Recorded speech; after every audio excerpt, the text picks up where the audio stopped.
សួស្តីបងប្អូនទាំងអស់គ្នាថ្ងៃនេះខ្ញុំមានជាមួយនឹង iPhone 8 ចូល stock ទៀតណាបងគឺយើងមកបានពីដើមនឹងតែម្ដងប៉ុន្តែមកតែមួយពណ៌ទេគឺពណ៌ខ្មៅតែពីរហ្មងណាបងនៅក្នុងដៃខ្ញុំនេះអញ្ចឹងខ្ញុំធ្វើការបង្ហាញជូនលម្អិតជូនបងប្អូនទាំងអស់គ្នាហើយជាមួយនឹងតម្លៃនិងគុណភាពការប្រើប្រាស់អូខេអីអូខេអញ្ចឹងសម្រាប់ដើមដំបូងនេះបងអាចមើលបានក្នុងក្រោយរបស់គេរៀងសឹកតិចតួចណាបងទីបងអាចមើលបានណាគឺសឹកប៉ុណ្ណឹងអូខេអូខេហើយម្ដងទៀតនេះ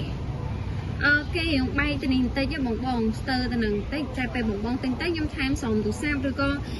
បងអាចធ្វើការបិទជាមួយនឹងខ្នងក្រោយបែបនេះដើម្បីបាំងជាមួយនឹងខ្នងក្រោយនឹងក៏បានដែរណាព្រោះដោយសារខ្ញុំចង់រក្សាសំណុំស៊ីនរបស់វាបងអញ្ចឹងហើយបានខ្ញុំអត់ធ្វើការផ្លាស់ប្ដូរខ្នងក្រោយនឹងទេអញ្ចឹងខ្ញុំបង្ហាញច្បាស់បើសិនជាបងប្អូនគិតថាទទួលយកបានចាំយកប៉ុន្តែបើគិតថាទទួលយកបានមិនបាច់យកទេអាចយកជាមួយនឹងដើមស្អាតបានទេអូខេអញ្ចឹងយើងមើលខាងមុខរបស់គេវិញ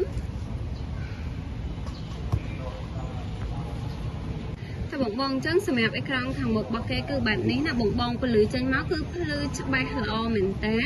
អូខេឥឡូវខ្ញុំបង្ហាញជាមួយនឹងកាមេរ៉ារបស់គេបងមើលសិនណានេះ touch screen របស់គេអីគឺចេញមកល្អរស់រវើកទៅចឹងហ្មង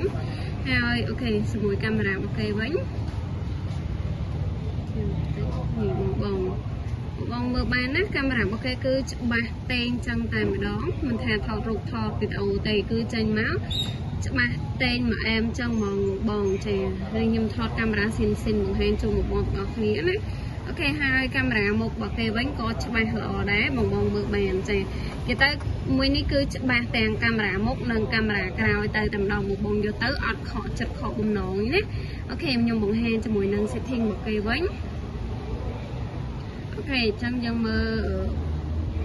សុខភាពថ្មរបស់គេគឺ 100% ពេញណាបងអញ្ចឹងអានេះខ្ញុំបញ្ជាក់ថាជាប្រភេទថ្មថ្មីបង100% នេះគឺថ្មថ្មីហើយជាមួយនឹង iPhone 8 នៅក្នុងដៃខ្ញុំនេះកូដប្រទេស CX មកជាមួយនឹង memory ទំហំ 64GB បងអញ្ចឹងប៉ុណ្នេះមកល្មមប្រើវាអត់ទូចពេកក៏អត់ធំខ្លាំងពេកដែរអូខេឥឡូវស្ដាប់សលេងរបស់គេវិញសម្រាប់សលេងរបស់គេអីគឺលឺងងល្អណា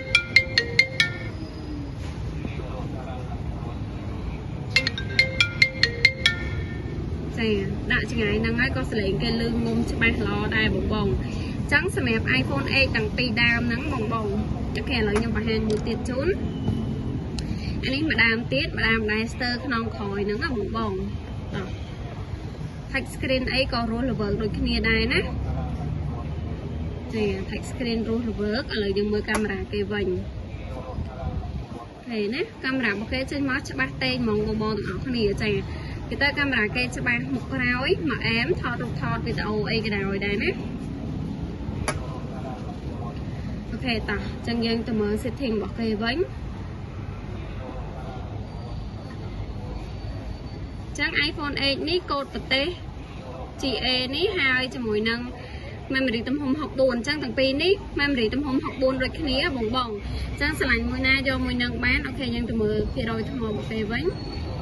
នេះ 88% បងអញ្ចឹងខ្ញុំដូចខ្ញុំបញ្ជាក់បងអញ្ចឹងអានេះនៅសំណុំវាបងអូខេអញ្ចឹងសម្រាប់ iPhone 8 នៅក្នុងដៃខ្ញុំនេះទាំងពីរដើមនឹងតែម្ដងតម្លៃត្រឹមតែ$45ឬស្មើនឹង180,000ទេបងតម្លៃដូចគ្នាតែម្ដងណាឆ្លាញ់មួយណាយកមួយនឹងបានក្នុងតម្លៃ$180,000ហ្នឹងខ្ញុំថែមឆ្នាំងសាកជូនបងទៅមួយឈុតស្រោមទូរស័ព្ទជាមួយនឹង screen ទៅផងដែរ Apple ID អីគឺខ្ញុំបង្កើត free ជូនបងទៅស្រាប់តែម្ដងណាអញ្ចឹងសម្រាប់បងស្រឡាញ់អាចអញ្ជើញមកមើលផ្ទាល់បាន